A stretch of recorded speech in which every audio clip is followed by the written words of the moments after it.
नमस्कार। आज हम सरकार की उन 3 बीमा योजनाओं को समझेंगे जो बहुत ही कम कीमत पर या कई बार तो एकदम मुफ्त में एक मजबूत फाइनेंशियल सेफ्टी नेट देती हैं। तो चलिए बिना किसी देरी के सीधे इस मुद्दे की गहराई में चलते हैं। जरा सोचिए, क्या हो सकता है? जवाब है कोई भी अनचाही घटना, जैसे कि कोई गंभीर बीमारी, कोई एक्सीडेंट या परिवार में किसी अपने का अचानक दुनिया से चले जाना। देखिए, ये ऐसी बातें हैं जिनके बारे में कोई सोचना तक नहीं चाहता, लेकिन जब ये होती है ना, तो किसी भी परिवार की आर्थिक कमर तोड़ कर रख देती हैं। सालों की मेहनत, पाई पाई जोड़कर की गई बचत, सब एक झटके में खत्म हो सकती है। ये जो नंबर स्क्रीन पर दिख रहा है, ये कोई छोटा मोटा आंकड़ा नहीं है, ये चौंकाने वाला है लेकिन सच है। हमारे देश में हर साल 6 करोड़ से भी ज्यादा लोग सिर्फ और सिर्फ इलाज के खर्चों की वजह से गरीबी में चले जाते हैं। एक बड़ा मेडिकल बिल किसी भी ठीक ठाक कमाने वाले परिवार को भी गरीबी रेखा के नीचे ला सकता है।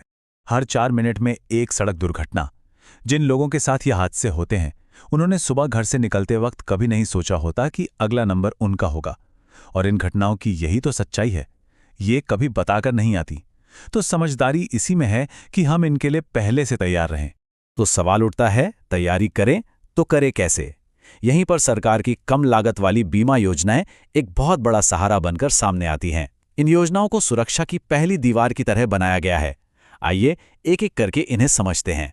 तो हमारी लिस्ट में पहली योजना है प्रधानमंत्री सुरक्षा बीमा योजना। शॉर्ट में इसे PMSBY कहते हैं। जैसा कि नाम से ही एकदम साफ है, ये एक एक्सीडेंट इंश्योरेंस पॉलिसी है। और अब जो बात सामने आ रही है वो सच में हैरान कर देने वाली है। सिर्फ 20 रुपए, वो भी सालाना प्रीमियम, और उस पर मिलता है 2 लाख रुपए का कवर। मतलब आप सोचिए, एक समोसे से भी कम कीमत में पूरे साल का एक्सीडेंट इंश्योरेंस।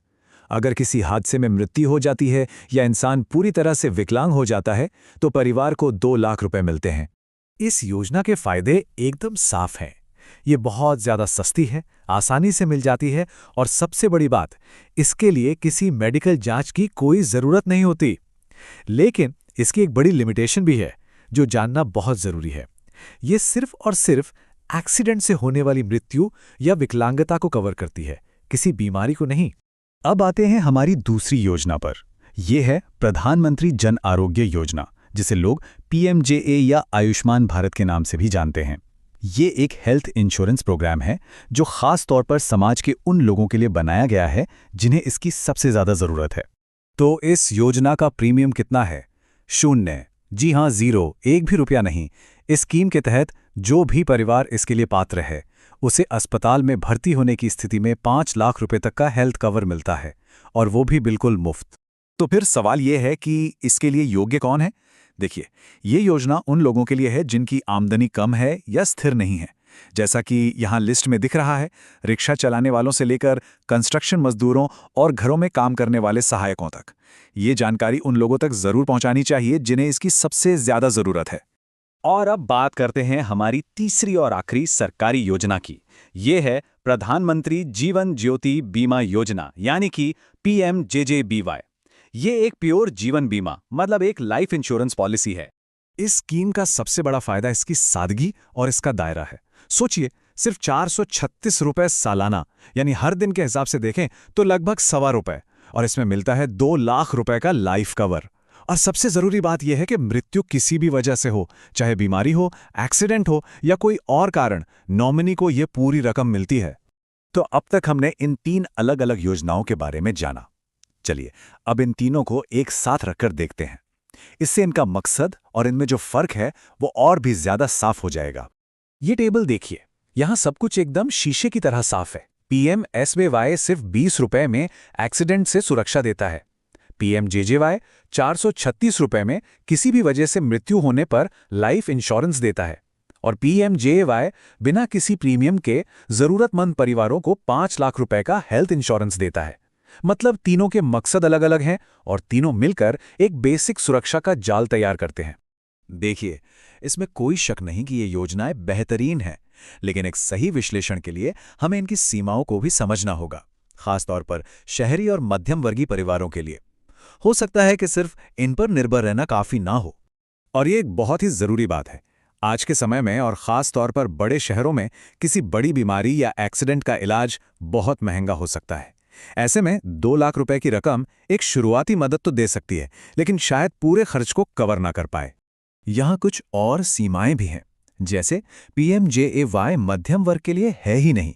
कैंसर जैसी गंभीर बीमारियों के लिए कवरेज कम पड़ सकता है, और 50 साल की उम्र के बाद PMJJBY में नया एनरोलमेंट नहीं हो सकता, जबकि ज़रूरत तो शायद तब और बढ़ जाती है। तो फिर इसका हल क्या है? एक्सपर्ट्स एक हाइब्रिड स्ट्रैटेजी यानी एक मिलीजुली रणनीति अपनाने की सलाह देते हैं। इसका मतलब बहुत सीधा है। सरकारी योजनाओं को अपनी सुरक्षा की नींव बनाइए और फिर उस नींव के ऊपर एक अच्छी प्राइवेट इंश्योरेंस पॉलिसी लेके अपने सुरक्षा कवच को और भी मजबूत कर लीजिए। इस तरह दोनों मिलकर एक पूरी सुरक्षा देते हैं। ये एक बहुत ही प्रैक्टिकल सलाह है। अगर परिवार की महीने की आमदनी 25,000 रुपए या उससे ज्यादा है, तो कम से कम 10 लाख रुपए का एक प्राइवेट हेल्थ इंश्योरेंस जरूर लेना चाहिए। अब सवाल है, क्यों? क्योंकि आज के समय में किसी बड़े शहर में एक हार्ट सर्जरी या कैंसर के इलाज का शुरुआती खर्चा भी आराम से 5 से 10 लाख रुपए तक पहुंच जाता है। 10 लाख का कवर ये पक्का करता है कि ऐसी किसी भी हालत में इलाज के लिए पैसों की कमी ना आए। और हाँ, जब भी कोई प्राइवेट पॉलिसी चुने तो इन 4 बातों को जरूर चेक कर लें।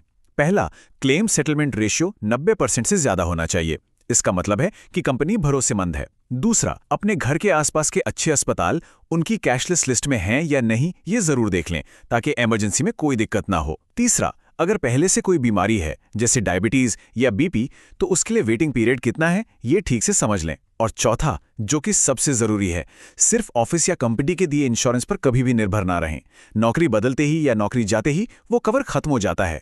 तो आखिर में सवाल सिर्फ एक ही है, क्या हमारा फाइनेंशियल फ्यूचर किसी इमरजेंसी के लिए तैयार है, या ये सिर्फ इस उम्मीद पर टिका है कि हमारे साथ ऐसा कुछ बुरा कभी होगा ही नहीं?